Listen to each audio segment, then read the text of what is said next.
దేవునికి స్తుతి ఘనత మహిమ కలుగును గాక. దేవుని సన్నిధికి విచ్చేసిన ప్రతి ఒక్కరికి ప్రభు అయిన యేసుక్రీస్తు నామంలో శుభాభివందనాలు. మనము ప్రామినెంట్ మెన్ గురించి మాట్లాడుకుంటున్నప్పుడు జడ్జెస్ దాకా వచ్చాము. రూత్ దగ్గరకు వచ్చేటప్పటికి ప్రామినెంట్ ఉమెన్ ఉంది. సో ఉమెన్లో మాట్లాడేటప్పుడు ఏమైనా మాట్లాడవచ్చని మనం జంప్ చేసి సమూయేలు గ్రంథానికి వెళ్ళాము. సమూయేలు గ్రంథంలో మీరు ఈ వాక్యమైన వెంటనే మీరు సమూయేలు గ్రంథంలో చాలా క్యారెక్టర్స్ ఉన్నాయి. ఫస్ట్ క్యారెక్టర్ వచ్చి సమూయేలు గారు, ప్రాఫిట్ సమూయేలు గారు. దేవుడు మనకందరికీ స్టోరీ తెలుసు, చిన్న పిల్లలకు కూడా తెలుసు. అన్న బిడ్డలు లేనప్పుడు దేవుని దగ్గర మొరపెట్టి అడిగి పొందుకున్న ఆయన సమూయేలు మొదటి అధ్యాయము 20వ వచనంలో హన్న గర్భము ధరించి దినములు నిండినప్పుడు ఒక కుమారుని కని నేను యెహోవాకు మొక్కుకొని వీనిని అడిగితునని వానికి సమూయేలు అని పేరు పెట్టింది. సమూయేలు అంటే Born in answer to prayer. దేవుడు నా ప్రార్థనకు జవాబు ఇచ్చాడు, దేవుడు నా ప్రార్థనకు సమాధానం ఇచ్చాడు. సో ఈ ఏరియాలో సమూయేలుని ఆయన యొక్క ఇంట్రడక్షన్లోకి మనం వెళ్తే చిన్న వయసు నుంచి కూడా ప్రతిష్ఠ చేయబడ్డాడు. ఆమె గర్భంలో ఏమని ప్రార్థన చేస్తుంది, నువ్వు కన్నా నాకు ఒక కుమారుడిని ఇస్తే 11వ వచనంలో సైన్యములకు అధిపతి యెహోవా నీ సేవకురాలనైనా నాకు కలిగి ఉన్న శ్రమను చూచి నీ సేవకురాలనైనా నన్ను మరొక జ్ఞాపకం చేసుకొని నీ సేవకురాలనైనా నాకు మగపిల్లను దయచేసిన ఎడల వాని తల మీదకి క్షౌరపు కత్తి ఎన్నటికీ రానీక వాడు బ్రతుకు దినములన్నిటినో నేను వాడిని యెహోవాకు నీకు అర్పింతునని మొక్కుబడి చేసుకొనెను. ఆమె యెహోవా సన్నిధిన ప్రార్థన చేయుచుండగా ఏలీ ఆమెను వరకు కనిపెట్టుచున్నది. ఆమె ఒక తీర్మానం చేసుకుంది. జనరల్గా మనకి ఇండియాలో మనకి కూడా అది బాగా అలవాటు. మనం ఎప్పుడైనా దేవుని దగ్గరికి వెళ్ళి ప్రార్థన చేసేటప్పుడు ఏదైనా మొక్కుబడి చేసుకుంటాం, జనరల్గా చేసుకుంటాం మనం. అది అంటే ఇండియా అది ఎవరో ఏ దేశంలోనో లేదంటే ఏ ఏంజల ద్వారా వచ్చిన ప్రజలు కాదు, వాళ్ళు కూడా నోవా సంతానమే, వాళ్ళు కూడా నోవా సంతానం. ఒకసారి హిస్టరీ మొత్తం చదువుకుంటే భూమి మీద ఉన్న ప్రజలందరూ నోవా సంతానమే. సో వీళ్ళ నుండి ఆమె ఏమని మొరపెడుతుంది అంటే, నాకు ఒక బిడ్డను ఇస్తే నేను వాడిని నాజీరుగా చేస్తాను, దేవునికి ప్రతిష్ఠ చేస్తాను. ఇండియాలో కూడా చాలా మంది ఇలాంటి ప్రతిష్టలు చేస్తూ ఉంటారు. నాకు తెలిసిన ఒక ఆవిడ, నువ్వు నాకు మగబిడ్డలు కావాలా, ఆడపిల్లలు అసలు వద్దు, నాకు మగపిల్లాడు నీకు అనిస్తే నేను నీ సేవకి ఇస్తానని మొక్కుకుందంట. వాడు వయసు వచ్చిన తర్వాత అది భయంకరమైన క్రూరమైనటువంటి దుర్మార్గుడిగా మారేసినప్పుడు మగపిల్లాడు పుడితే నేను సేవకి ఇస్తాను అనుకున్నాను కనుక నువ్వు మారలేదు కనుక, నువ్వు దుర్మార్గంగా ఉన్నావు కనుక నీ వల్ల నీకు ఉపయోగం లేదు, నీ కుటుంబానికి ఉపయోగం లేదు, సొసైటీకి ఉపయోగం లేదు, దేనికి ఉపయోగం లేదు కాబట్టి ప్రభు ఈయన్ని చంపేసాయని ప్రార్థన చేసిందంట. వద్దుడు బతకొద్దు, చంపేసాయని ప్రార్థన చేసిందంట. కానీ దేవుడు ఎంత గొప్పగా చేశాడంటే వానికి రక్షణ ఇచ్చి దేవుని కృపలో వాడుకోవడానికి ప్రయాసపడుతున్నాడు. అయితే ఇట్లాగా మనం చాలాసార్లు ఒక్కొక్క ప్రమాణాలు చేస్తూ ఉంటాం. అయ్యా ఈ యొక్క పరిస్థితి కన్నా నాకు సక్సెస్ అయితే నేను ఇది చేస్తా చర్చికి, లేదంటే ఇది చేస్తా అది చేస్తా అని ఎన్నో ఒక ప్రమాణాలు చేసుకుంటూ ఉంటాం. బేసికల్గా సమయం దగ్గరకు వచ్చేటప్పటికి తల్లి చేసుకున్నటువంటి ప్రమాణం మూలన ఇతను నాజీర్ అయ్యాడు. జాషువా ఉన్నాడా లేడా? జాషువా పుట్టక ముందే ప్రాఫెసీ ఇచ్చి దేవుడు నీకు కొడుకునిస్తున్నాను, వాని పేరు జాషువా, అతను నా సేవకుడై ఉంటాడు అని చెప్పి ప్రవచనం ద్వారా పిల్లాడిని పుడితే, బాబు నువ్వు సేవ చేయాలంటే నీకు చెప్పాడు దేవుడు, నాకేమో చెప్పాడా అని అడుగుతాడు. నాకు చెప్పినప్పుడు చూసుకుంటాను, ఇప్పుడు కాదు అంటుంటాడు ఎప్పుడు. కానీ దేవుడు ఒక నిర్ణయం, ఒక జీవితాల్లో ఒక పర్పస్ ఉన్నది ఉంటుందనే విషయము ఈ యొక్క సమయం దగ్గర నుంచి ఈరోజు మనం జ్ఞాపకం చేసుకోబోతూ ఉన్నాం. తర్వాత 3వ అధ్యాయంలో 1వ వచనంలో బాలుడైన సమూయేలు ఏలీ ఎదుట యెహోవాకు పరిచర్య చేయుచుండెను. ఆ దినములలో యెహోవా వాక్కు ప్రత్యక్షమవుట అరుదు, ప్రత్యక్షము తరచుగా తటస్థించుట లేదు. In those days there was no word or revolution from God. దేవుని దగ్గర నుంచి ఒక ప్రకటన అయినా, దేవుని దగ్గర నుంచి ఒక మాట అయినా ఆ రోజుల్లో లేదంట. అటువంటి సమయాలు ఏలీ ఇంట్లో చిన్నప్పటి నుంచి 2 సంవత్సరాల నుంచి ఉన్నాడంట. అప్పుడు దేవుడు ఆయన్ని పిలిచాడు, సమూయేలు అని. ఎలా పిలిచి ఉంటాడండి ఆలోచించండి ఒకసారి. తల్లి గర్భంలో పడ్డప్పుడే దేవుని యొక్క ఉద్దేశము ప్రతి బిడ్డ పట్ల దేవుని ఉద్దేశం ఉంటుంది. ఎందుకంటే ప్రతి బిడ్డ కూడా, ప్రతి మనిషి దేవుని స్వరూపమే. దేవుడు తన స్వరూపమందు నరుని సృష్టించాడు కాబట్టి ప్రతి జీవికి ఒక పర్పస్ ఉంటుంది. గడ్డి పువ్వుకు కూడా పర్పస్ ఉంటుంది. గడ్డి ఎంత అందంగా కనపడుతూ ఉంటుంది. అలిసిపోయి మానసికంగా కృంగిపోయినప్పుడు గ్రీన్ ల్యాండ్లో కూర్చుంటే మనల్ని మనమే మర్చిపోతాం. అలలు నిసుక్కుంటూ ఉంటాం. సముద్రపు అలల దగ్గర కూర్చుంటే మనము మర్చిపోతాం. ఇసుక లేకుండా వస్తూ పోతున్నప్పుడు మన సమస్యను మర్చిపోతాం.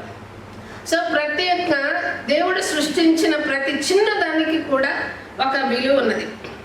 సో ఇక్కడ సమూయేలు గారు పుట్టాడు.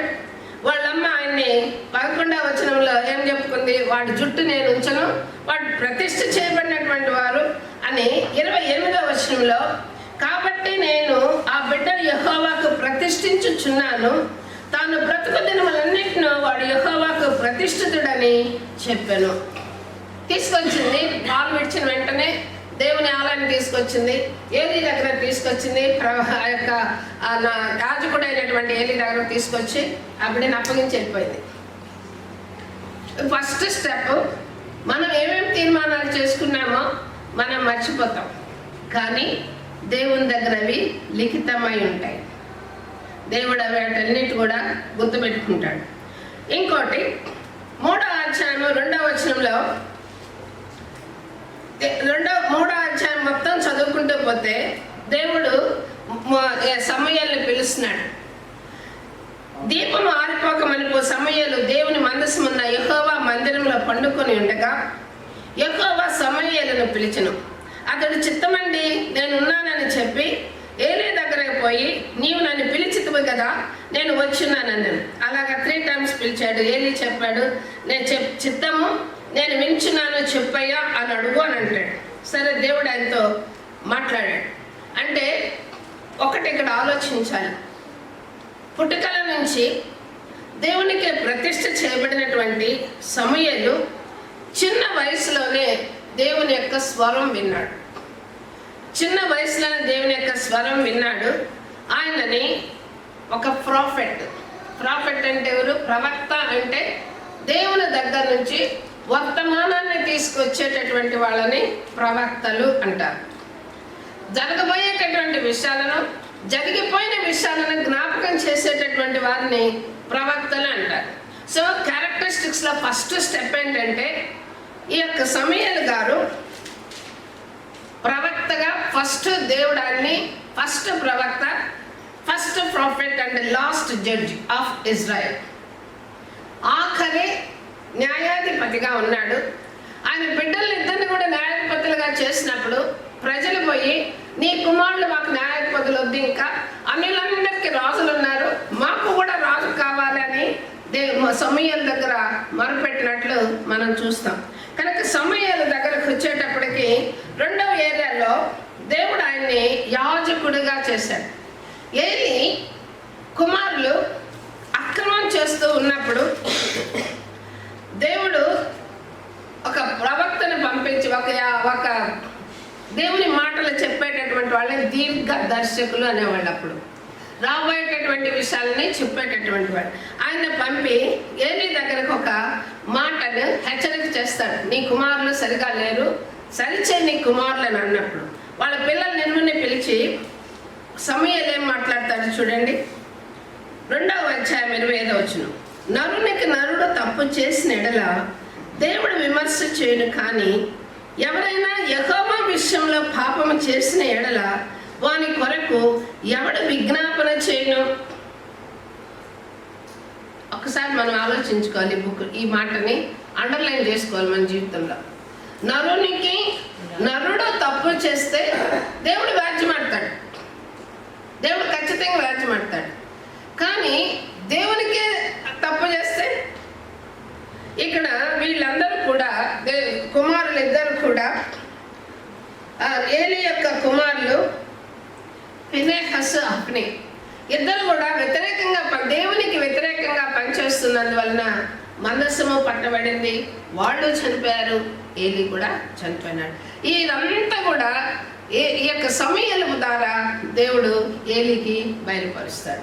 కనుక ఆయన్ని ప్రాఫెట్, ప్రవక్త అంటారు. అలాగే ఆయన్ని ప్రీస్ట్ అని కూడా అంటారు. ఎందుకు? ఎవరి దగ్గర ఇవన్నీ నేర్చుకున్నాడు? మొదటి సమూయేలు గ్రంథం 2వ అధ్యాయము 11వ వచనం. తర్వాత ఎల్కానా రామాలోని తన ఇంటికి పోయాను. అయితే ఆ బాలుడు యాజకుడైన ఏలి ఎదుట యెహోవాకు పరిచర్య చేయుచుండెను.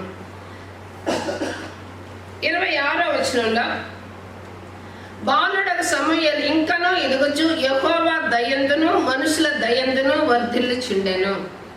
నూతన నిబంధనలు దేవుని దయందును మనుషుల దయందును వర్ధిల్లింది ఎవరు? ప్రభువైన యేసుక్రీస్తు. సో ఈయన దేవుని యొక్క ఆలయంలో ఎదుగుతున్నాడు. ఆయన యాజకుడుగా దేవుడు ఆయన్ని స్వీకరించాడు. నాజీరుగా తన తల్లి ఆయన్ని ప్రతిష్ఠ చేసుకుంది. చిన్న వయసు నుంచి కూడా దేవుడు రాబోయేటటువంటి సంగతులన్నిటినీ ఆయనకి బయలుపరుస్తూ వచ్చాడు. 3వ ఏరియాలో మొదటి సమూయేలు గ్రంథం 7వ అధ్యాయం 7వ వచనంలో చూడండి. ఇశ్రాయేలీయులు మిస్పాలో కూడినారని ఫిలిష్తీయులు వెళ్ళినప్పుడు ఫిలిష్తీయుల సర్దార్లు ఇశ్రాయేలు మీదకి వచ్చింది. ఆ సంగతి ఇశ్రాయేలీయులు విని ఫిలిష్తీయులకు భయపడి, మన దేవుడైన యెహోవా ఫిలిష్తీయుల చేతిలో నుండి మనల్ని రక్షించున్నట్లుగా మా కొరకు ఆయనకు ప్రార్థన చేయటం మానవద్దని సమూయేలు వద్ద మనవి చేసిరి. దేవునికి స్తుతి గంత మహిమ కలుగునుగాక. సమూయేలు ప్రార్థించినప్పుడు 10వ వచనం. సమూయేలు దహన బలి అర్పించుచుండగా ఫిలిష్తీయులు యుద్ధం చేయటగా ఇశ్రాయేలు మీదకి వచ్చింది. అయితే యెహోవా ఆ దినమున ఫిలిష్తీయుల మీద మెండుగా ఉరుములు ఉరిమించి వారిని తారుమారు చేయగా వారు ఇశ్రాయేలు చేత ఓడిపోయింది.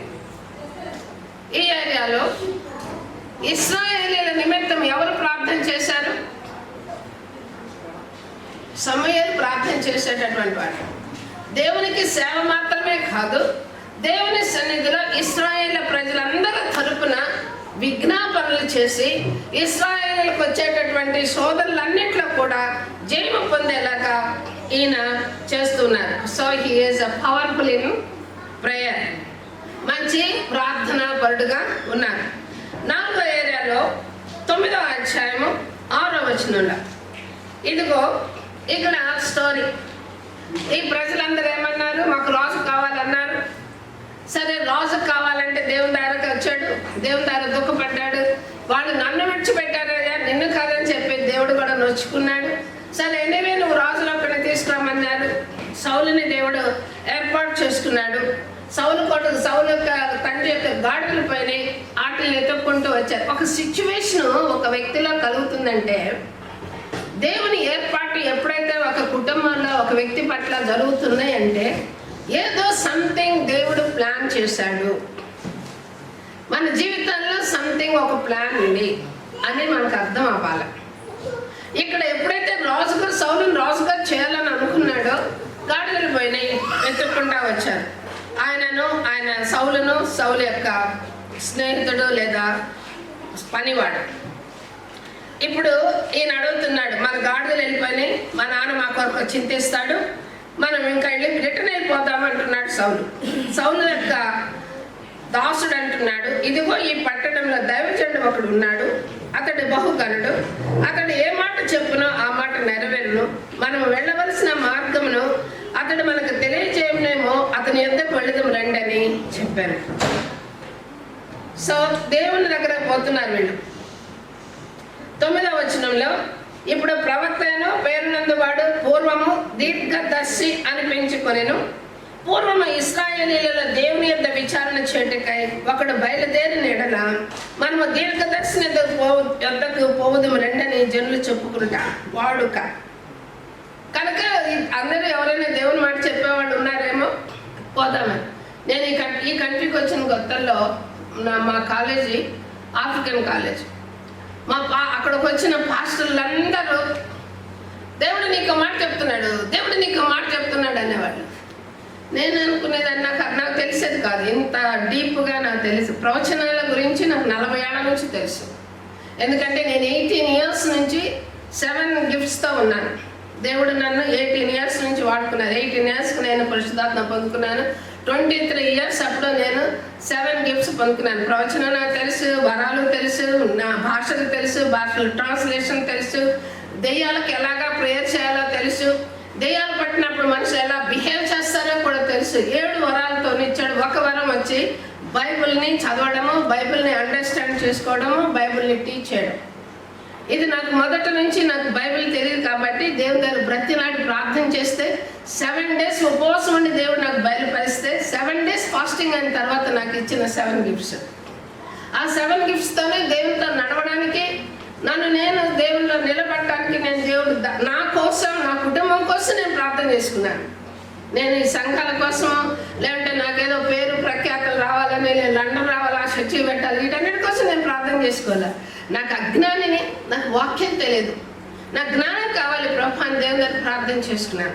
సో ఈ యొక్క ఏరియాలో ప్రవక్తకు వచ్చేటటువంటి కష్టాలు ఏంటో, ప్రవక్త ఇప్పుడు కొంతమంది ఎలా ఉంటారంటే, నాకు ఈ అబ్బాయినే పెళ్లి చేసుకోవాలి, దేవుడు ఏం చెప్తున్నాడు కాస్త చెప్పండి అని అడుగుతారు.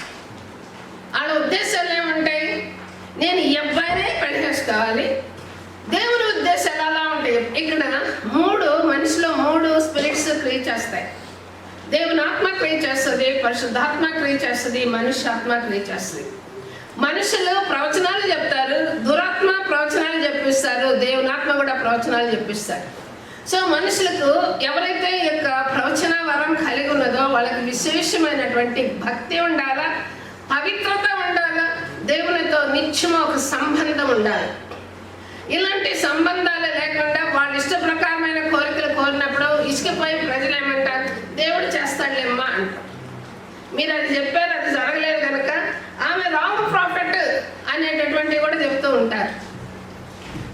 రోజు ప్రేయర్ చేసి ఇది జరగాల ప్రార్థన చేయి, ఇదే జరగాల ప్రార్థన చేయి అని అడుగుతారు అనుకోండి. మేమేం చేస్తాం, అవుతుందిలేమ్మా, నేను ధైర్యపరచాలి కాబట్టి దేవుడు నమ్మకస్తుడమ్మా, అవుతుందిలేమ్మా అని అంటూ ఉంటాం. కానీ దీర్ఘదర్శి దగ్గర పోయినప్పుడు ఈయనంత కరేజియస్ పర్సన్ అంటే ఉన్నట్టు మాట్లాడేటటువంటి వాడు.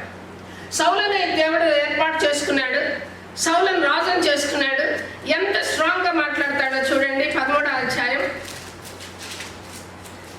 అధ్యాయం సమూయేలు గ్రంథం 13వ అధ్యాయము 13 నుండి.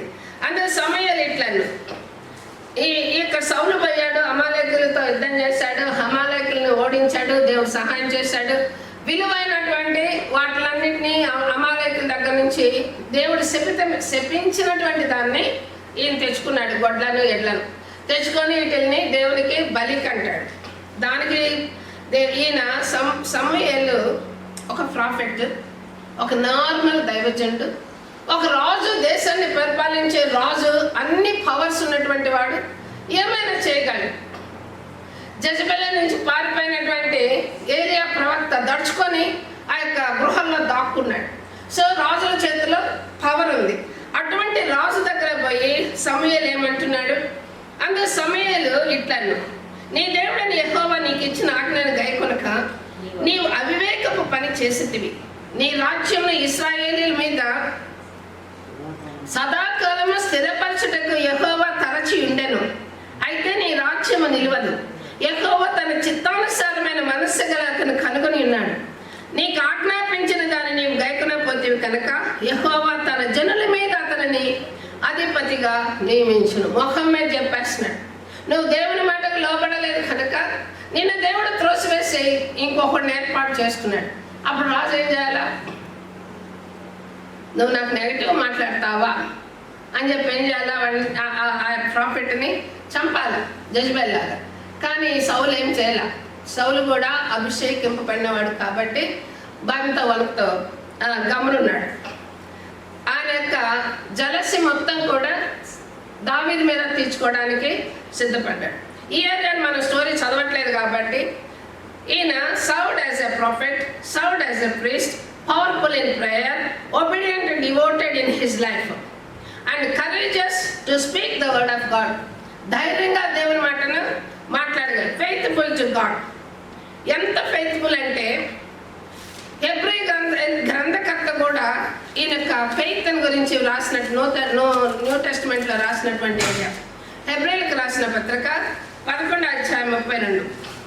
ఇకను ఏమి చెప్పుదును, గిద్యోను, బారాకు, సంసోను, యెఫ్తా, దావీదు, సమూయేలు వారిని గురించి, ప్రవక్తలను గురించి వివరించుటకు సమయం చాలదు. కనుక ఈయన ఫెయిత్ఫుల్, నమ్మకస్తుడు, దేవునికి నమ్మకస్తుడు. ఇప్పుడు ఒకసారేమో సౌలుని చేయమన్నాడు, రాజుని చేసేసాడు.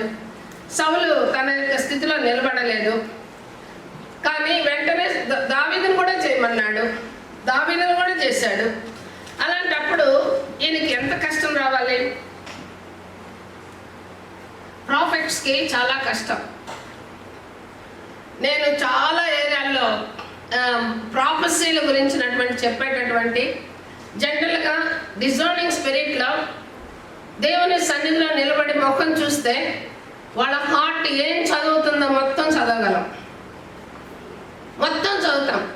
రాను రాను నేనేమయ్యానంటే, ప్రభా ఇది నాకు అనవసరం, వీళ్ళందరూ హృదయాల్లో చదువుకుంటే ఫైనల్లీ నేను నీ నుంచి దూరం అయిపోతానేమో, నాకెందుకు ఈ గోల. నేను నిలక తీసుకున్నాను. ఎన్ని నేను చూసి అందరినీ ఇలా చూస్తే, అందరి ముఖాలు చూస్తే మొత్తం వాళ్ళు ఏం మాట్లాడుతున్నారు అర్థమవుతాయి, వాళ్ళు ఏం తలంచుకుంటున్నారు అర్థమవుతాయి. కొన్నిసార్లు తిట్టుకుంటారు తెలుసా, వాక్యం చెప్తున్నప్పుడు అవి కూడా అర్థమయ్యాయి.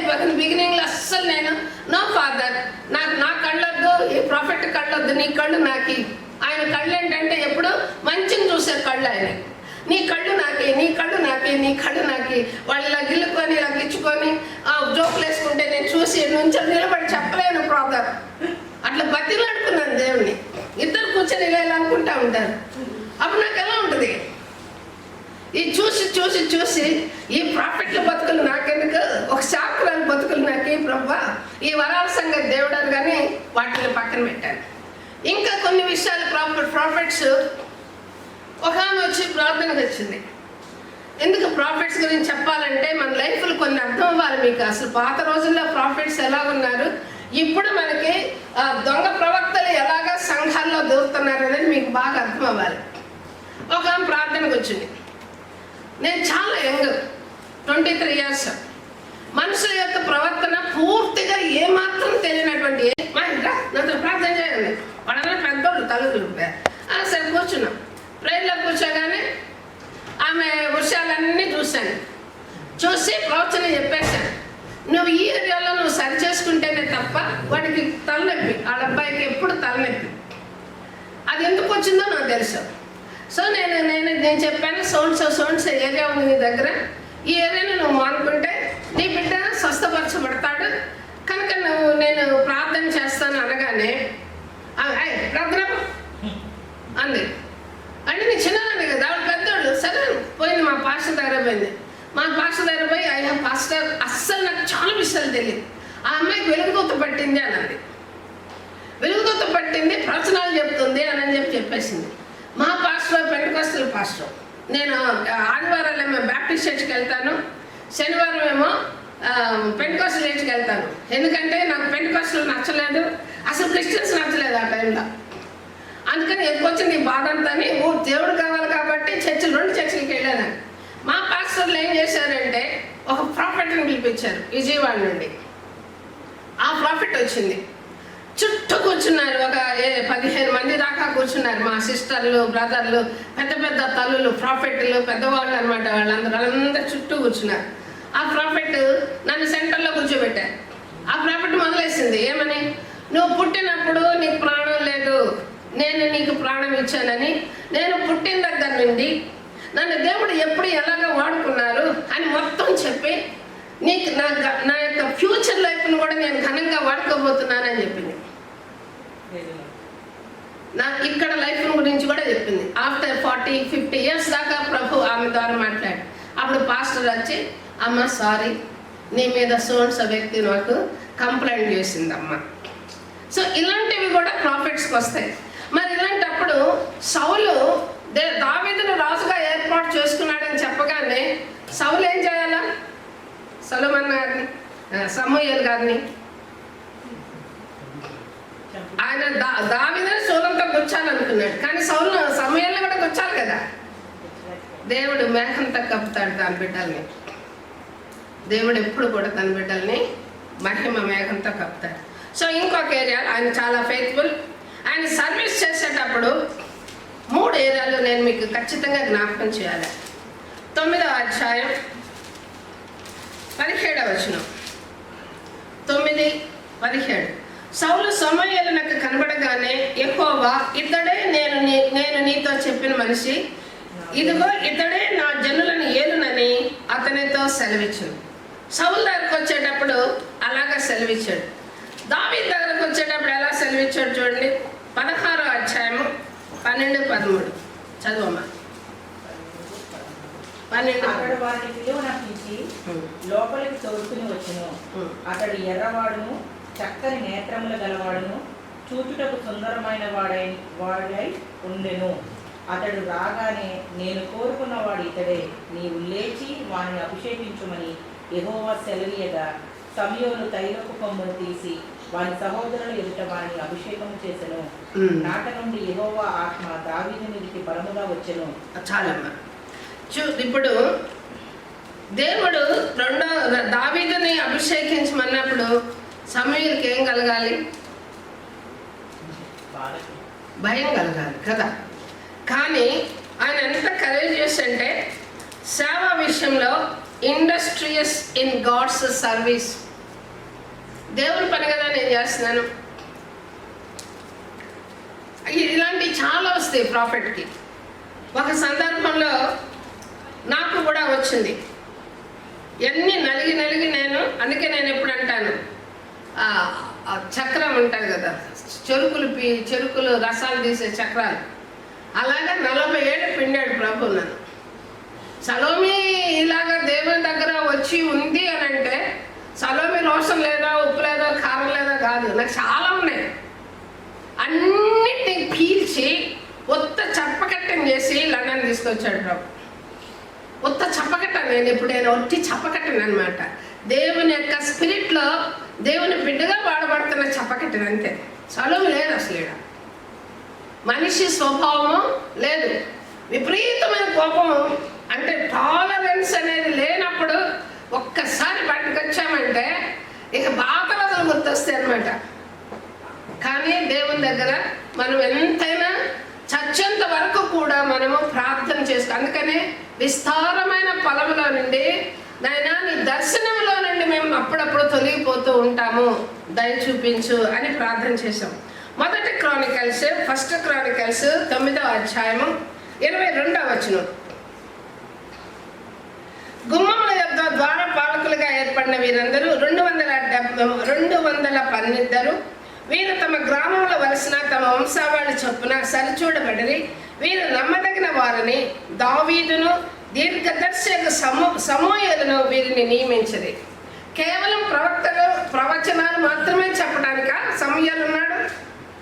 రాజ్యాన్ని పరిపాలించే విషయాల్లో కూడా సమూయేలుని దేవుడు వాడుకున్నాడు.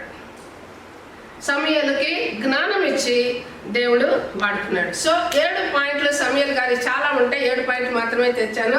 Served as a profit, served as a priest, powerful in prayer, obedient and devotee in his life, courageous to speak the word of God, faithful to God, industrious in God's service. So ఈయన మూలాన what lessons we learn from the character of సమూయేలు గారు.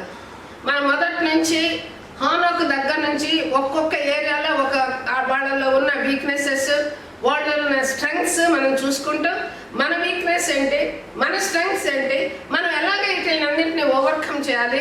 జయించేవాడు దేవుని యొక్క సింహాసనంలో స్తంభాలుగా ఉంటారు. ఈ యొక్క వాగ్దానం చొప్పున ఈ బేతేల్ అనేది స్టార్ట్ అయింది. ప్రకటన గ్రంథం 3:12 చొప్పున. సో జయించేవాడు సింహాసనంలో దేవుని యొక్క ఆలయంలో స్తంభాలుగా మారాలంటే ఎలాగా మనం జయించాలంటే ఏది జయించాలి అది తెలిస్తేనే కదా. సో ఈ యొక్క సమూయేలు గారి దగ్గర నుండి మనం ఏం లెసన్స్ నేర్చుకోబోతున్నాం. 1 పేతురు 2వ అధ్యాయం, 1 పీటర్ 2nd చాప్టర్ 9.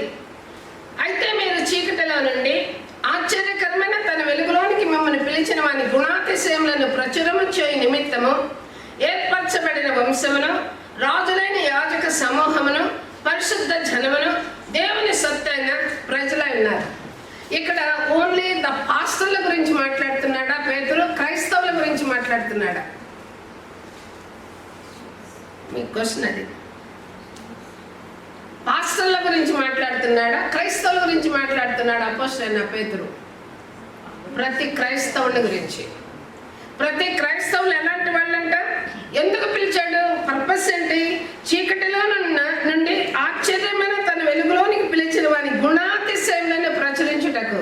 మనకున్నటువంటి మన యొక్క అందరి మీద మనకున్న భారం అంటే సువార్త పరిచర్య, గ్రేట్ కమిషన్. ఈ కమిషన్ ప్రతి ఒక్కరి భారం ఉంది. అందుకే నేను ఎప్పుడు చెప్తాను, మీరు ఓన్లీ పాస్టర్ రెస్పాన్సిబిలిటీ కాదు, సండే స్కూల్ టీచర్స్ రెస్పాన్సిబిలిటీ కాదు, ప్రతి parent responsible.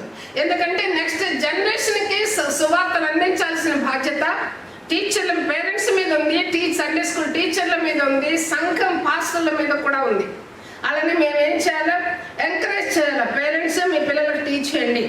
Sunday school teachers ఇదిగో ఈ సిలబస్ను ఖచ్చితంగా ఈ వయసు లోపల వీళ్ళకి ఈ ఫెయిత్లో నిలబడాలి, వీళ్ళు ఈ భయభక్తుల్లో నిలబడాలి. సండే స్కూల్ పాస్టర్స్ టీచర్స్కి ఆ యొక్క అసైన్ చేయాలి ఆ వర్క్ని. సో ఈ ఏరియాలో ఎందుకు ఇది పర్పస్ అయితే, ఈ పర్పస్కి గాను ఏర్పరచబడిన వంశం. ఎందుకు క్రైస్తవులు అనగానే క్రైస్తవులు తప్పు చేయకుండా ప్రపంచం మొత్తం కళ్ళు తెరుచుకొని చూస్తుంది యూట్యూబ్ల మీద. మిగిలిన కూడా చేస్తారు, అవి ఎందుకు బయటకు రావు? ఎందుకు? మనం ఏర్పరచబడిన వంశం, క్రీస్తు యొక్క వంశం, రాజులైన యాజక సమూహం. మేమందరం కూడా ప్రీస్తులమే, ప్రవక్తలమే, యాజకులమే. ఆయన సమూయేలు గారు యాజకుడు, సమూయేలు గారు ప్రవక్త, సమూయేలు గారు ఆ యొక్క రాజరికంలో ఉన్నటువంటి లోతుపాతలు తెలిసి నడిపించడానికి కావలసిన జ్ఞానిగా ఉన్నారు ఆయన. సో ఇవన్నిటినీ ఒక క్రైస్తవుడిలో నింపి మనందరినీ కూడా ఈ యొక్క జనరేషన్ నుంచి నెక్స్ట్ జనరేషన్కి మన పర్పస్ అనేది ఈ యొక్క సువార్తను అందించడం మన పర్పస్ అయితే, మనకు ఒక ఐడెంటిటీ పెట్టాడు, యాజక సమూహము. మీరు ఏర్పరచబడినటువంటి వారు, క్రీస్తు యొక్క సంతానము కనుక మీకు కూడా 7 స్టెప్స్ ఉన్నాయి. ఈ స్టెప్స్లో మనందరికీ తెలిసినాయే.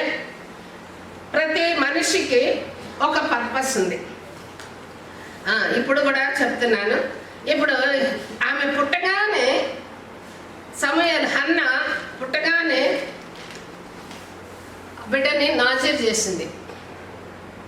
నేను నాజీర్గా మనం పిల్లలను కొంతమందిని దేవునికి ఒప్పుకున్నప్పుడు అది ఇప్పుడు జోషువ వచ్చాడు. అలా చెప్తున్నా, జోషువ పుట్టక ముందు ప్రవచనం ఇచ్చి దేవుడు నీకు కుమారుడిని ఇస్తాను, వాని పేరు జోషువ, వాడు నా సేవకుడు అని చెప్పాడు. జోషువ నీకు చెప్పాడు దేవుడు, నా లైఫ్ గురించి నాకు చెప్పాలి, నేను ఎందుకు సేవ చేయాలని ఆర్గ్యూ చేస్తూ ఉంటాడు. నువ్వు చేయబాక, దేవుడు చెప్పినప్పుడు చేయాలని నేను కూడా వదిలేశాను.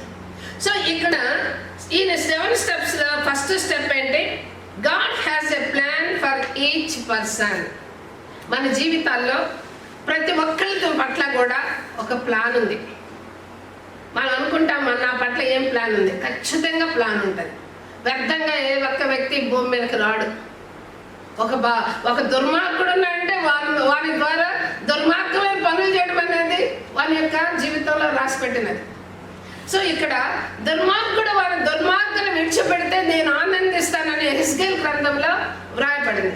దుర్మార్గుడికి వాడు దుర్మార్గుడు అని తెలియజేయడానికి ఒక మనిషి ఉండాలి కదా, ఒక వ్యక్తి ఉండాలి కదా, ఒక ప్రాఫెట్ ఉండాలి కదా, లేదంటే ఒక యాజకుడు ఉండాలి కదా. అదే క్రైస్తవునికి ఇచ్చిన బాధ్యత. ప్రతి క్రైస్తవునికి ఇచ్చిన బాధ్యత. 29వ అధ్యాయం ఇర్మియా గ్రంథం 29వ అధ్యాయము 11వ వచనం. నేను మిమ్మల్ని గూర్చి ఉద్దేశించిన సంగతులు నేను ఎరుగుదును, రాబో కాలమందు మీకు నిరీక్షణ కలుగునట్లుగా అవి సమాధానకరమైన ఉద్దేశములే కానీ హామీకరమైనవి కాదు. దీన్ని ఎలా ఉపయోగించుకుంటామంటే మనకి ఫిజికల్ వరల్డ్లో ఈమెయిల్ ఆమెయిల్కి ఉపయోగించుకుంటాం. రాబో కాలము, ఏ కాలం గురించి ప్రభువైన యేసుక్రీస్తు మనకు బోధించారు? ఏ కాలం? 7 సంవత్సరములు శ్రమల కాలాన్ని తప్పించుకొని 1000 ఏండ్ల పరిపాలన గురించినటువంటి రాబో కాలంలో మీకు మేలు కలుగుతవి. అది మీ క్రైస్తవుని యొక్క ప్రతి జీవి యొక్క ఉద్దేశం, దేవుని యొక్క ఉద్దేశం ప్రతి క్రైస్తవుని పట్ల. ప్రతి క్రైస్తవుని పట్ల దేవుని ఉద్దేశం 1000 ఏండ్ల పరిపాలన, కన్నీరు, వేదన, రోదన, చీకటి, రోగము లేనటువంటి, ఆకలి దప్పులు లేనటువంటి ఆ రాజ్యంలో ఉండడానికి మేలైన ఆలోచనతో ప్రభు మనల్ని పిలిచాడు. ఇది ఆయన నాజీరుగా సమయాలు పిలువబడితే మనం క్రైస్తవుడుగా నాజీరు, క్రైస్తవులైన నాజీర్లు. ఎందుకు నాజీర్లు? ఎందుకు ఆదివారం మన సొంత విషయాలను పక్కన పెట్టి దేవుని ఇంటికి వస్తాం? పార్టీలని పరిగెత్తం ఎందుకు? దేవునికి ఇవ్వవలసిన ప్రయాణం. మన నాజీర్లం, మనం రోషం కలిగిన క్రీస్తు యొక్క సంతానం, మనం యాజకులం, మనం ప్రవక్తలం. మరి మన నుంచి ఇతరులు నేర్చుకోవాలి, అన్యులు నేర్చుకోవాలి. వీళ్ళు ఆదివారం వస్తే వీళ్ళు ఇంతగా ప్రత్యేకింపబడిన జనంగా పరిగెత్తుతారే దేవుని దగ్గరికి, వీళ్ళల్లో ఏదో ఉంది. నిన్న ఒక టెస్ట్ మ్యాన్ విన్నాం, చాలా సంతోషమైన టెస్ట్ మ్యాన్. నేను రాత్రి కూడా డాక్టర్లో చెప్పాను. ఒక అమ్మాయి లండన్లో ఉంది. అమ్మాయి ప్రైమరీ స్కూల్లో అమ్మాయికి మార్కులు తక్కువ వస్తున్నాయంట. టీచర్ రోజు కొడుతుందంట. ఇంటికి పోయి పేరెంట్స్ దగ్గర చెప్పిందంటే నేను స్కూల్ మానేస్తాను, నాకు వద్దు స్కూల్ అని. వాళ్ళ తాతగారి దగ్గర కూడా చెప్పిందంట, నాకు వద్దు తాత, నేను వెళ్ళను స్కూల్కి అని. ఒకరోజు ఫస్ట్ ర్యాంక్ వచ్చి వాడి దగ్గర పోయి, వాడి పేరు డానియల్ అంట. అని నీకు ఎలా వస్తుంది ఫస్ట్ ర్యాంక్, నువ్వేం చదువుతున్నావు, ఎక్కడ చదువుతున్నావు అంటే, నేను ఏం చదివినా నేను స్కూల్కి పోయి సండే స్కూల్లో నేర్చుకుంటానని చెప్పాడంట. అయితే నేను కూడా వస్తా సండే స్కూల్ కానీ పోయిందంట. చిన్నపిల్ల సండే స్కూల్కి ఎప్పుడైతే పోవడం మొదలేసిందో దానికి ఫస్ట్ ర్యాంక్ రావడం మొదలేసిందంట. పేరెంట్స్ అనుకున్నారంటే ఏమన్నా చదువుకుంటుంది కదా అని వదిలేశారంట. డిగ్రీ లెవెల్ దాకా దేవునితో నడుస్తూనే వచ్చిందంట. సండే స్కూల్ ఎవ్రీ సండే చర్చికి వెళ్ళారంట. చర్చిలో మంచి యాక్టివ్గా ఉంది, ఇంట్లోనేమో భయంకరమైనటువంటి హిందూస్ వాళ్ళు. సో ఈ అమ్మాయి ఏం చేసిందంటే ఎవరికి చెప్పకుండా పోయి బ్యాప్టిజం తీసుకుందంట. సెకండ్ డిగ్రీ, ఇంజనీరింగ్ సెకండ్ డిగ్రీలు ఉన్నప్పుడు ఇంట్లో వాళ్ళకి తెలిసిందంట. పెళ్లి చూపులు హిందూ మ్యారేజ్ చేస్తామంటే ఆ అమ్మాయి ఏంటంటే నో నేను బ్యాప్టిజం తీసుకున్నాను, నేను క్రిస్టియన్ మ్యారేజ్ చేసుకుంటా, క్రిస్టియన్నే చేసుకుంటా అందంట. అందరు రూమ్లో పడేసి వెతికారంట. మేనమామ, పెద్ద మామ, చిన్నమామ, ఆ మామ, ఏమో అందరు కొట్టారంట. అయినా కూడా అమ్మాయి పెళ్లి చేసుకోలేదంట. బై గాడ్స్ గ్రేస్ తర్వాత బాండ్ అగైన్ అయిన క్రిస్టియన్ దొరికినప్పుడు పెళ్లి చేసుకుంది. హిస్టరీ ఏంటంటే ఆ అమ్మాయి ఏది అట్రాక్ట్ చేసింది? ఒక క్రైస్తవుని చిన్న పిల్లవాడు, వాడు సండే స్కూల్కి వెళ్ళి వాడు దేవుని ఎందు భయభక్తులు కలిగి దేవుని గురించి నేర్చుకుంటున్నందువలన వాడిలో జ్ఞానం వచ్చింది. కనుక ఆ జ్ఞానం నాకు కావాలి అనేటటువంటి ఒక అట్రాక్షన్ అనేది కనిపించింది. ఎందుకో క్రైస్తవులు ఒక డెడికేటెడ్గా ఉండాలి, దేవునికి టైం ఇవ్వాలి. సండే అనేది మనల్ని చూసి అన్యులు నేర్చుకొని భయం పుట్టాలి మనల్ని బట్టి అని నేను ఎందుకు పోరాడుతున్నాను? మన ప్రవర్తనే సువార్త. మనమే సువార్త. మన నోటితో చెప్తే ఎవరు వినరు. మన ప్రవర్తన బట్టే సువార్తలోనికి క్రైస్తవులు ఆకర్షింపబడాలి. కనుక ఫస్ట్ ప్రతి జీవి పట్ల దేవుని యొక్క ఉద్దేశం ఉంది. అది స్పెషల్గా క్రైస్తవుని పట్ల రాబో కాలమునందు నీకు నిరీక్షణ కలుగునట్లుగా ఈ సువార్త నిన్ను ఆకర్షించింది. రెండో to be quick to respond to God. సమయాలు అని పిలవగానే వెంటనే లేచే హియర్ ఐ యామ్ అన్నాడంట. మనం పాట అయితే పాడతాం. హియర్ ఐ యామ్ సాంగ్ ఉందిలే, ఏంటి ఒకసారి చెప్పండి అది. Here I am to worship అని పాటలు పాడుతుంటాం. నిజంగా పాడతాం అది? నిజంగా పాడతామా? నిజంగా పాడితే దేవుని స్వరం వినపడాలి దేవుని స్వరం. సో ఇక్కడ రెండో ఏరియాలో మత్తయి సువార్త 7వ అధ్యాయంలో 21-23 వచనాలు. మత్తయి సువార్త 7:21-23. ప్రభువా ప్రభువా అని నన్ను పిలిచి ప్రతివాడు పరలోక రాజ్యంలో ప్రవేశింపడు కానీ పరలోకమందున నా తండ్రి చిత్త ప్రకారం చేయవాడే ప్రవేశించును. ఫస్ట్ స్టెప్ ప్రతి జీవి యొక్క ముఖ్య ఉద్దేశం పరలోక రాజ్యంలో రాబోయేటటువంటి ఆ కాలానికి నిరీక్షణ. అయితే అందరం వెళ్తామా? ఇక్కడ ఏమంటాడో చూడండి. నీ నామంలో చేశాను ఈ చేశాను ప్రభా ప్రభా, మేము నీ నామంలో ప్రవచింపలేదా, నీ నామంలో దయ్యములు వెళ్ళగొట్టలేదా, నీ నామంలో అనేకమైన అద్భుతాలు చేయలేదా అని చెప్పుదురు. అప్పుడు నేను మిమ్మల్ని ఎరగను, ఎన్నడనే ఎరగను, అక్రమము చేయవాళ్ళారా నా యొద్ద నుండి తొలగిపోండి అని వారితో చెప్పుదును. అక్రమము చేయవారు కానీ ఎవరిల్లు ప్రభువా ప్రభు అని పిలిచేవారు. యూట్యూబ్లో ఇప్పుడు కానీ ఓపెన్ చేస్తే హైదరాబాద్ అక్కడ ఉన్నటువంటి హెబ్రోన్ చర్చిలో తలకలు పోసుకున్నారు. అలాగనే ఆంధ్రాలో లూథరన్ చర్చిలో తనుకొని తలకలు పోసుకున్నారు. ఇవన్నీ యూట్యూబ్లో వచ్చేసినాయి. ఇవన్నీ కూడా మీడియాలో వచ్చేసినాయి. అంటే సాక్ష్యము దెబ్బతింటుంది కనుక ఇక్కడ ప్రభువా ప్రభువా నేను క్రమం చేస్తున్నానని ఉన్నదా ఆ ఏరియా, లేదంటే ప్రభువా ప్రభువా నేను అక్రమం చేస్తున్నాను ఉన్నదా? ఒకసారి ఆలోచించండి. వాళ్ళనే పబ్లిక్ చేస్తూ ఉన్నారు. రేపు మనం దేవుని రాజ్యానికి వెళ్ళిన తర్వాత ఓపెన్గా మన యొక్క హిస్టరీ మొత్తం ఎయిర్లో వస్తుందంట. ఎయిర్లో వస్తుంది. మనం క్షమించబడినటువంటిది అన్నింటినీ కూడా దేవుడు వీపు వెనక అగాధం వేస్తాడు. కానీ మనం దేవుని దగ్గర క్షమాపణ అడగనివి ఎయిర్లో కనపడతాయంట. సో రెండో ఏరియా. మూడో area how to respond to God. క్రమంగా నేను ఉంటాను ప్రభు అని రెస్పాండ్ అవుతామా, అక్రమంగా ఉంటాను ప్రభు అని రెస్పాండ్ అవుతామా? ఆయన అయితే ఏలీ గురించి ఏలీ కుటుంబాన్ని గురించి ఏదైతే చెప్పాడో క్రమంగా పోయి చెప్పేశాడు. చిన్నప్పటి నుంచి నేర్చుకున్నాడు. మూడో ఏరియాలో obedience to the Lord's word. యోహాను సువార్త 14:15. యోహాను సువార్త 14:15. మీరు నన్ను ప్రేమించిన ఎడల నా ఆజ్ఞలు గైకొనుడి. అంతే.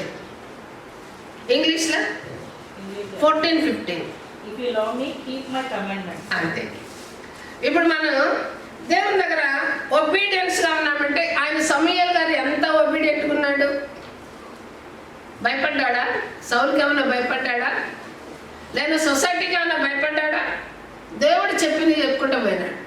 ఎప్పుడైతే మన తీర్మానంలో దేవుని కోసం నిలబడతామో దేవుడు మన తరపున ఏంజెల్ని పంపుతాడు.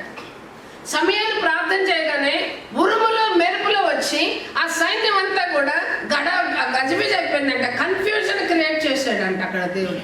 అందువల్ల వాళ్ళందరూ పారిపోయారు. ఈ ఫిలిష్తీయులు పారిపోయారు, ఆ యొక్క ఇశ్రాయేలీయులు గెలిచారు. సో ఎప్పుడైతే దేవుని యొక్క పవర్ని మనం పొందుకుంటామో, ఎప్పుడైతే దేవుడు మనతో ఉంటాడో, సృష్టితోటి దేవుడు మాట్లాడిస్తాడు, జయమిప్పిస్తాడు.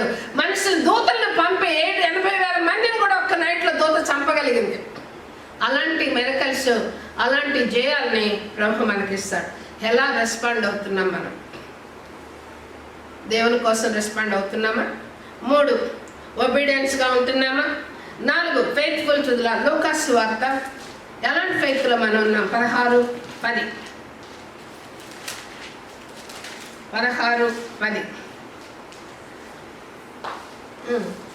మిక్కిలి కొంచెంలో నమ్మకంగా ఉండేవాడు ఎక్కువలోనూ నమ్మకంగా ఉండును. మిక్కిలి కొంచెంలో అన్యాయంగా ఉండేవాడు ఎక్కువలోనూ అన్యాయంగా ఉంటాడు. మిక్కిలి కొంచెంలో నమ్మకం ఉండాలంటే ఒక్క టాలెంట్ పొందినాడు ఏం చేశాడు? దాచిపెట్టేశాడు. పని దానివల్ల బిజినెస్ చేయలేదు. నాకు సాల్వేషన్ ఇప్పుడు ఇక్కడ ఉన్నటువంటి తెల్లోళ్ళందరూ ఇదే policy. We are in Christian family. We are worshipping Christianity. It's okay. That's enough. I have talent. One talent. We born in a Christian country, but we won't practice Christianity. We are atheists. నాస్తికులు. ఇలాంటిది రెండో category. So ఈ కేటగిరీలో క్రమము అక్రమం ఉంది. క్రమం ఉంది, అక్రమం కూడా ఉంది. సో మనం దేనికి చెందుతాం? మనం ఏ కేటగిరీలో ఉన్నాం? కొంచెంలో నమ్మకం ఉన్నవాడు ఎక్కువలోనూ నమ్మకం ఉన్నాడు. ఇప్పుడు నా మట్టుకు నాకైతే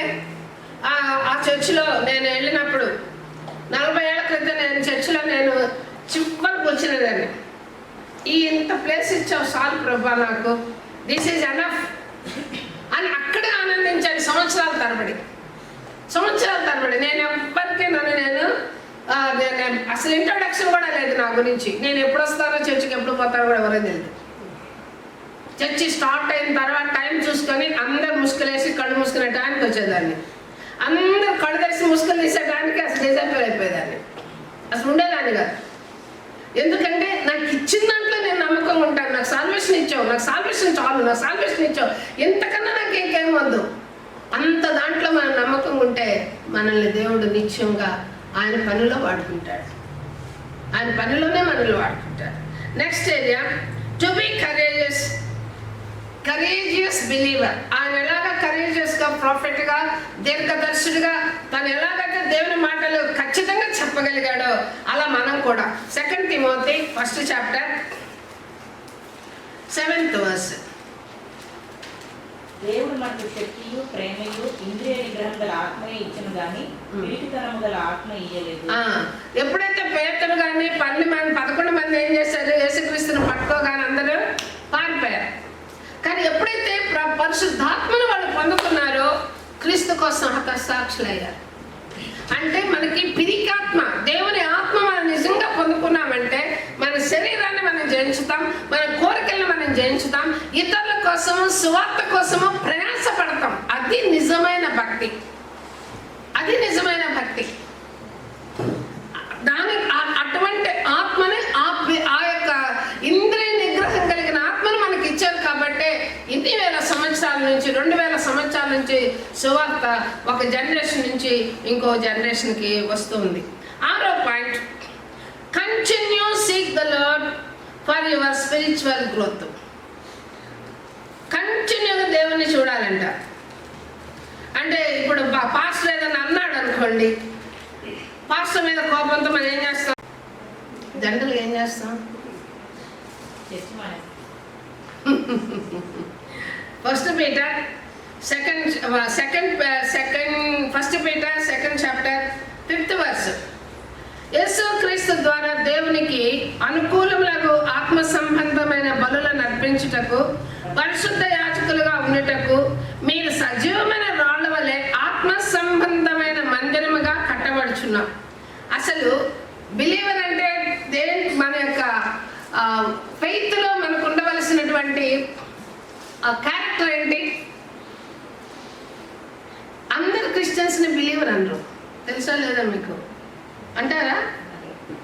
క్రిస్టియన్స్ అందరిని బిలీవర్ అంటారా? కొంతమందిని అంటారు. ఎందుకంటారు? ఇక్కడ చూడండి, సజీవమైన రాళ్ల వలె ఆత్మ సంబంధమైన మందిరంగా కట్టబడుతున్నాం. హస్తకృత్యము కాని మందిరము, క్రీస్తు యొక్క పట్టణము లేదా క్రీస్తు రాజ్యము, సంఘముగా మనం ఆ యొక్క పట్టణం కట్టబడుతున్నాం. ఆ యొక్క పరలోక పట్టణం అనేది హస్తకృత్యము కానటువంటి పరలోక పట్టణము. మన ప్రకటన గ్రంథం 21వ అధ్యాయం 3-4 వచనాలు పరలోకం నుండి దిగుతున్నది. అందులో ఉన్నదందరూ ఎవరు? విశ్వాసులు. క్రీస్తు యందు నమ్మకంగా ఉండి ఆ మందిరం కట్టబట్టడానికి ఆ రాళ్ళని ఏం చేస్తారంట? ఒక రాయి ఇంకొక రాయితో ఫిక్స్ అవ్వాలంటే ఏం చేయాల? చెక్కుతారు, కొడతారు, టచ్ చేస్తారు, సిమెంట్తో అలుతారు, అన్నీ చేస్తారు. పాస్టర్లు ఏం చేస్తారు? తట్టుతారు, అడ్జస్ట్ చేస్తారు, ఇలా ఉండాలంటారు, పైన పోతేస్తారు, ఎన్ని చేస్తారు విశ్వాసంలో. ఎందుకు? పరలోక పట్టణంలో మన పొజిషన్ కోసం. నేను చెప్పాను, నన్ను 40 సంవత్సరాలు నేను సారమంతా తీయబడిన చెత్తలాగా తయారు చేసి అప్పుడే దేవుని సేవకు నన్ను తీసుకొచ్చారు ప్రభు. స్వయాన్ని చంపేసి. రెండవ ఏరియాలో ఇందులోనే 2 Peter 3rd chapter 18th verse. ఎలా కంటిన్యూ చేయగలుగుతాం దేవునిలో? మన ప్రభువును రక్షకుడైన యేసుక్రీస్తు అనుగ్రహించు కృపయందును జ్ఞానమందును అభివృద్ధి పొందొచ్చు. ఎలా కంటిన్యూ చేయాలంటే గ్రేస్ కావాలి. ఈరోజు మనం ఒక పాట పాడాం. ఏమని పాడాం? విస్తార పంట పొలంలో నుండి తప్పాను, అయినా కూడా నువ్వు నన్ను తీసుకొస్తున్నావు. This is grace. This is grace. పిల్లలు జనరల్గా మీరందరూ మోస్ట్లీ ఎగ్జామ్ రాయిస్తున్నారు కదా, పిల్లలందరూ తప్పులు రాస్తే ఏం చేస్తారు? ఓసారి మంచిగా ఎక్స్ప్లెయిన్ చేస్తారు, ఇలా చేయొద్దమ్మా, ఇలా చేస్తే రాంగ్ అవుతుంది. రెండోసారి కొంచెం గట్టిగా ఎక్స్ప్లెయిన్ చేస్తారు. నా మట్టుకు నేనైతే ఫస్ట్ టైమే మా పిల్లలకు ఒకసారి ఎక్స్ప్లెయిన్ చేశాను, సెకండ్ టైం నో ఎక్స్ప్లెనేషన్. స్కూల్లో మాత్రం సెకండ్ టైం ఎక్స్ప్లెయిన్ చేసేదాన్ని. థర్డ్ టైం వాళ్ళకి అర్థం కాలేదనుకో ముందు తీసుకొచ్చి గోడ కూర్చేసి చూపించేదాన్ని. వాళ్ళకి వేయించేదాన్ని బోర్డు మీద, అప్పుడు వాళ్ళకి అర్థమయ్యేది థర్డ్ టైంకి. ప్రభువు 77 టైమ్స్ మనల్ని ఓర్చుకుంటారు. మనల్ని ప్రభువు 77 టైమ్స్ మనల్ని ఓర్చుకుంటారు. అది కృప. టీచర్లకు ఉండదు కృప, పేరెంట్స్లకు ఉండదు కృప, కానీ దేవునికి మాత్రం ఉండదు. ఎందుకంటే ఆయన దేవుడు కాబట్టి, ఆయన దేవుడు కాబట్టి. కనుక ఆ కృపలో మనం ఎదగాలి. అప్పుడే దేవుని దగ్గర మనం బల నమ్మకమైన మంచి దాసుడా దాస. నేను చెప్తున్నానని నువ్వు ఇలా చెప్తావు, నువ్వు అయ్యలేవా ఇయ్యలేవా అని మీరు మనసులో అనుకోవచ్చు. నేను స్టిల్ భూమి మీద ఉన్నా, నేనేం కాదు, కాదు, నేను భూమి మీదే ఉన్నాను. కనుక నాలో కూడా శరీరం ఉంది, ఆత్మ ఉంది, దేవుడు ఉన్నాడు. 3 ఉన్నాయి. ఎప్పుడూ శరీరానుసారంగా కోపం తెచ్చుకుంటారో, కోపం యేసుక్రీస్తు కోపం రాదా? యేసుక్రీస్తు కూడా కోపం వచ్చింది. కనుక ఇది ఏమైనా continually seek the lord for your spiritual growth. ఎవరైనా మనల్ని టీచర్ కరెక్ట్ చేశారంటే మన గ్రోత్ కోసమే, పేరెంట్స్ మనల్ని కరెక్ట్ చేశారంటే మన గ్రోత్ కోసమే, ఒక పాస్టర్ కరెక్ట్ చేశారంటే అది మాత్రం స్పిరిచువల్ గ్రోత్ కోసం. టీచర్లు కరెక్ట్ చేసేది నువ్వు సెక్యులర్ లైఫ్లో బ్రతకడానికి, పేరెంట్స్ కరెక్ట్ చేసేది నువ్వు సరైనటువంటి సివియర్గా నువ్వు మంచి క్యారెక్టర్ పొందడానికి పేరెంట్స్ కరెక్ట్ చేస్తారు. పాస్టర్స్ కరెక్ట్ చేసేది పరలోక రాజ్యానికి నిన్ను యోగ్యుడిగా ఉంచడానికి. Last one, serving God for calling, not for profession. ప్రభువైన యేసుక్రీస్తు మాట్లాడేటప్పుడు జీతకానికి వచ్చిన కాపరి ఏం చేస్తాడు? ఆ తోడేళ్ళు రాగానే గొర్రెలను వదిలేసి పారిపోతాడు. కానీ ప్రాణం పెట్టేటటువంటి కాపరి ప్రభువైన యేసుక్రీస్తు ఏం చేస్తారు? ప్రాణమే పెట్టారు. కొలస్సీయులకు రాసిన పత్రిక ఆఖరి మాట, కొలస్సీయులకు రాసిన పత్రిక 3వ అధ్యాయం 23-24 వచ్చినారు.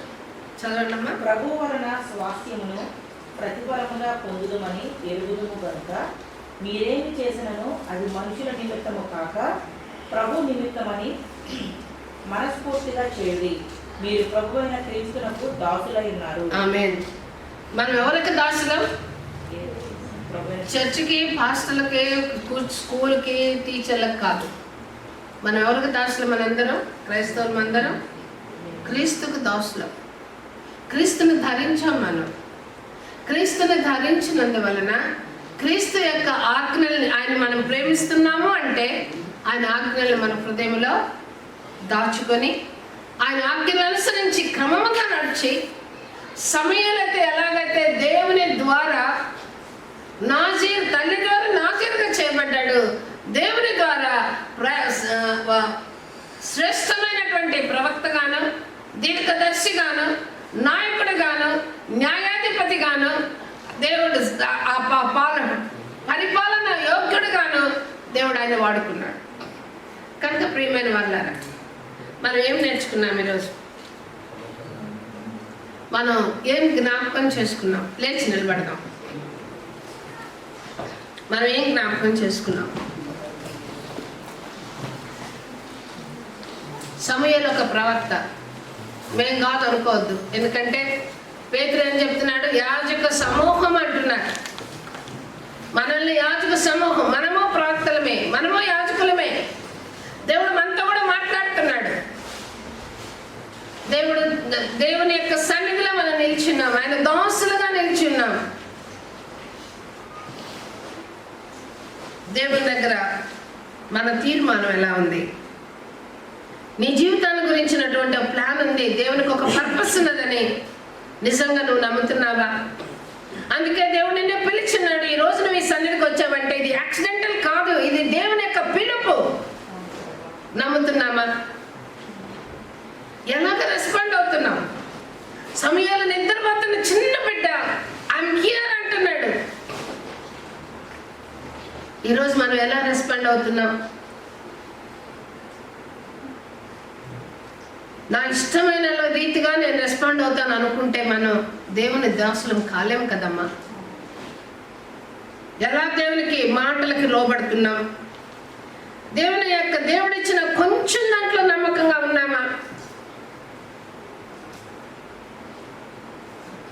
ధైర్యంగా ఇతరులకి క్రీస్తుని గురించి చూపించగలిగినటువంటి ధైర్యం, ఆ విశ్వాసం, ఆ నమ్మకం అన్నిటికి మనం చూపిస్తున్నామా? మన జీవితంలో దేవుని మనం బ్రతికినంత కాలం కృపాక్షేమం అనిపించాలంటే ఆయన కృపలో మనం నిలిచి ఉండాలని, కంటిన్యూగా ఆయన కృపను వెతికి వెంటాడాలని ప్రభు ఈరోజు మాట్లాడుతూ ఉన్నాడే. కాలింగ్, పిలిచిన దేవుడు కేవలం నామినల్ క్రైస్తవుగా ఉండాలని పిలిచాడా? అనేకులను ఆకర్షించేటటువంటి యాజకుడుగా పిలిచాడా? ఎలాంటి కాలింగ్లో మనం ఉన్నాం పరిశీలించుకుందాం.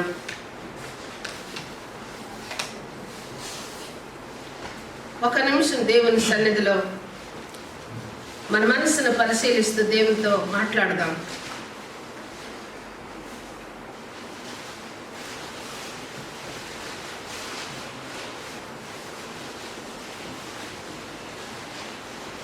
నాతో మాట్లాడుమయ్యా, నన్ను దర్శించుమయ్యా, నీ మందిరాన, నీ సన్నిధాన, నీ ఆత్మతో నన్ను నింపుమయ్యా, నాతో మాట్లాడుమయ్యా.